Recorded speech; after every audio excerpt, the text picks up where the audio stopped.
Assalamualaikum Ibu. Waalaikumsalam Bapak. Gimana kabarnya Ibu? Alhamdulillah baik Pak. Eh, Pada hari ini ya, yang pertama-tama dulu saya ucapkan terima kasih kepada Ibu karena Ibu telah bersedia meluangkan waktu untuk diwawancarai terkait di kegiatan saya sebagai calon guru penggerak di Modo 3.1 ini, pengambilan keputusan berbasis nilai-nilai kebajikan seorang pemimpin. Ibu tentunya merupakan seorang kepala sekolah yang sangat senior ya, tentunya banyak sekali pengalaman dan juga wajangan-wajangan ibu yang mungkin bisa saya gali dan juga mungkin bisa saya jadikan referensi di sini sebagai seorang calon guru penggerak. Tentunya ibu sebagai seorang pemimpin ya, sebagai seorang kepala sekolah, tentunya bagaimana nih ibu mengidentifikasi kasus-kasus yang merupakan dilema etika dan juga yang merupakan bujukan moral Ibu. Tentunya selama menjadi kepala sekolah hampir lebih dari tahun 2011 sampai tahun 2024 banyak sudah mengalami berbagai masalah yang berkaitan tentang dilema etika maupun bujukan moral. Tentunya menghadapi masalah yang berkaitan dengan dilema etika, yang berkaitan dengan nilai baik dengan baik ya, tentunya harus bisa mengambil keputusan yang tepat. Nah, karena baik belum tentu tepat. Iya, Nah, jadi keputusan itu harus dilihat mana yang tepat dan memang mana yang sesuai di kondisi saat itu.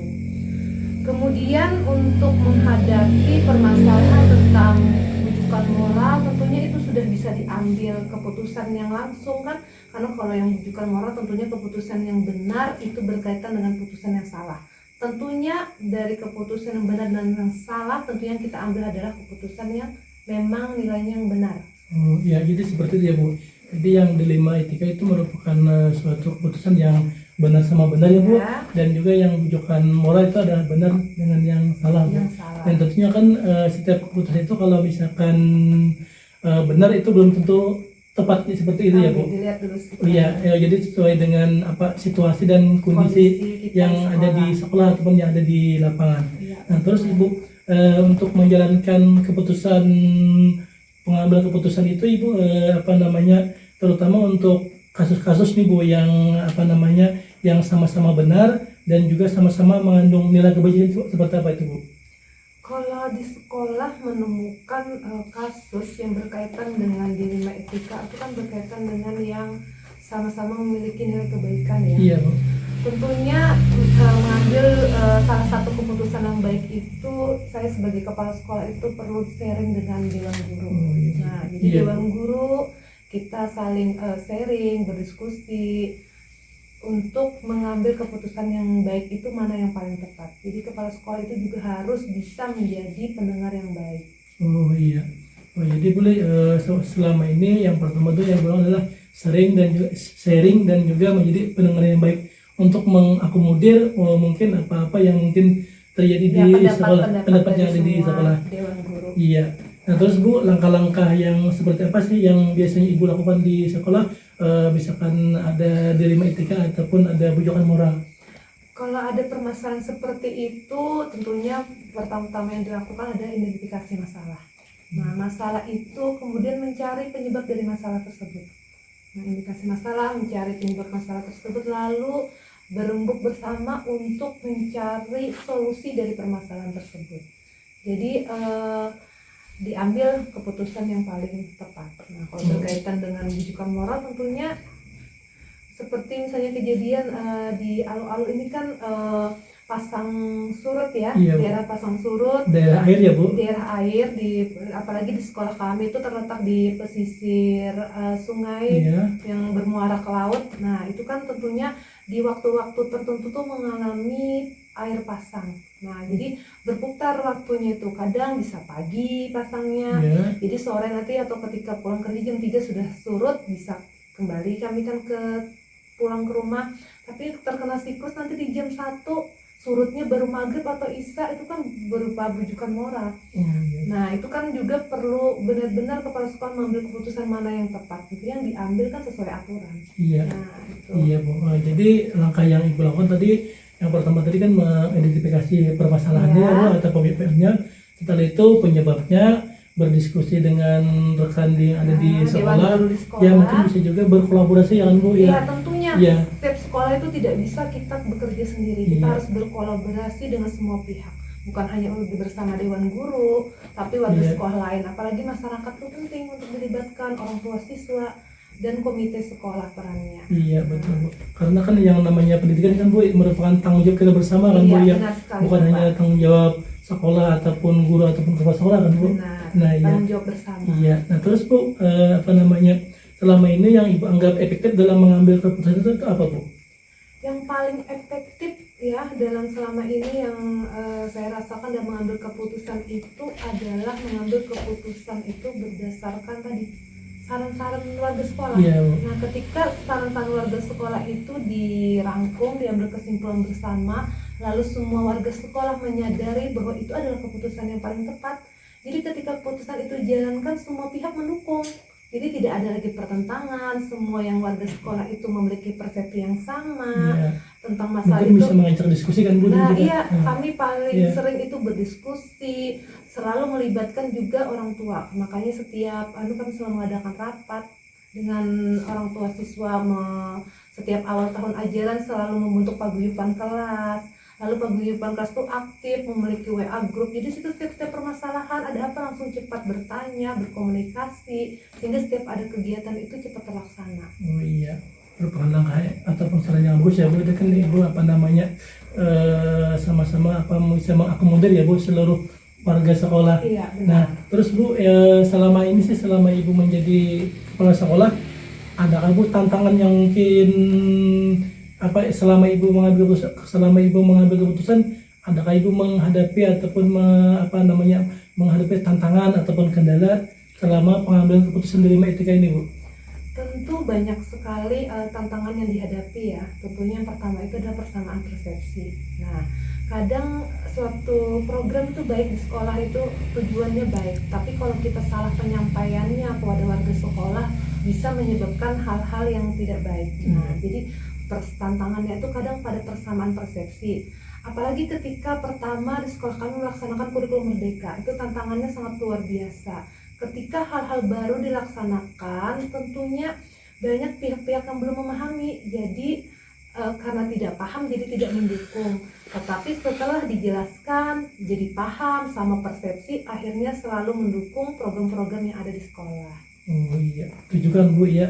Jadi yang terpenting adalah penyamaan persepsi ya kan Bu.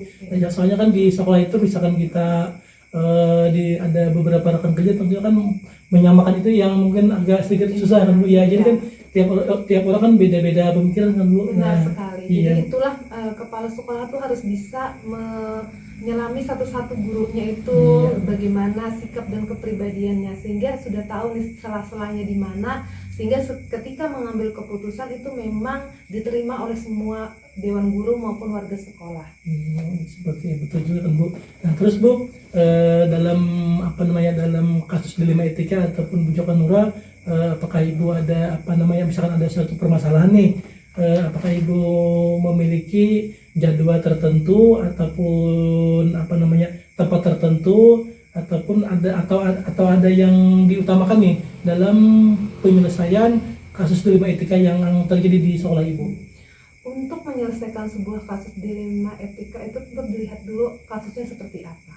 Kalau memang kasus itu harus segera diselesaikan, berarti itu dulu yang harus diselesaikan, tidak menunggu waktu.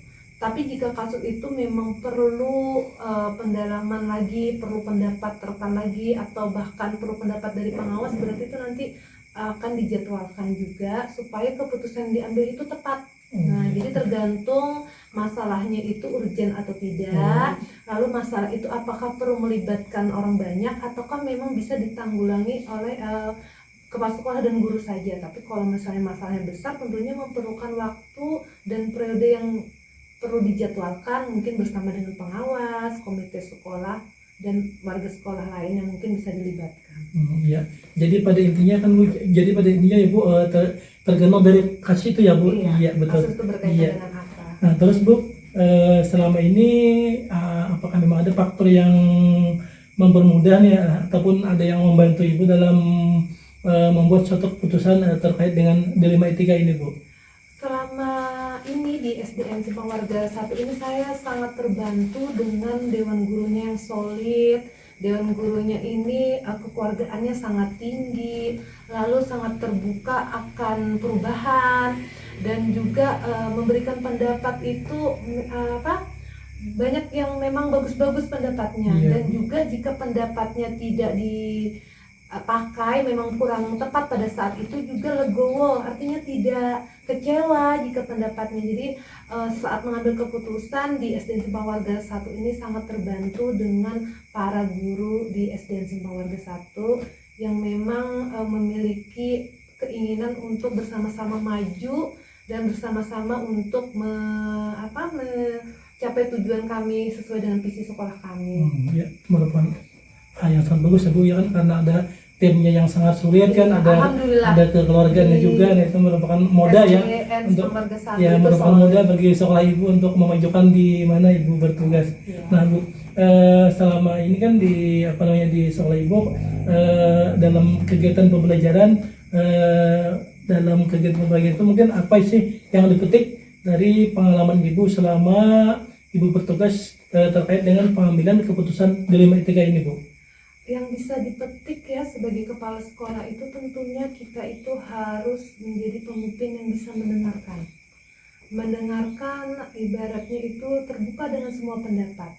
Jadi semua pendapat harus bisa ditampung, tapi juga harus bisa men-sharing atau memilter mana memang pendapat itu yang terbaik dan tepat dilakukan kebijakan di sekolahan kita. Kadang semua saran itu baik, tapi kadang tidak sesuai dengan kondisi sekolah kita. Jadi ya tadi kepala sekolah harus bisa menjadi pendengar yang baik, bisa merangkul juga, lalu bisa mengambil keputusan itu dari sisi terbaik, yang paling terbaik untuk memajukan sekolahnya. Ya, luar biasa Ibu ya, dimana Ibu bisa dimana dalam suatu sekolah yang Ibu pimpin, Ibu bisa menjadi pendengar yang baik. Itu merupakan seorang pemimpin yang mungkin jadi idaman bagi semua orang, Bu. Bisa jadi pendengar yang baik, bisa bersikap terbuka ya kan, Bu, dan juga bisa merangkul semua warga sekolah, sehingga yang menjadi keperluan ataupun apa yang menjadi kebutuhan di sekolah Ibu bisa terakomodir ya, Bu. Benar sekali. Ya. Nah, mungkin sampai di sini aja, Bu, wawancara saya terkait dilema etika dan bujukan moral. Saya ucapkan terima kasih kepada Ibu yang telah bersedia saya wawancarai pada kegiatan kali ini. Sekali lagi, Bu, saya ucapkan terima kasih. Assalamualaikum warahmatullahi wabarakatuh. Waalaikumsalam warahmatullahi wabarakatuh.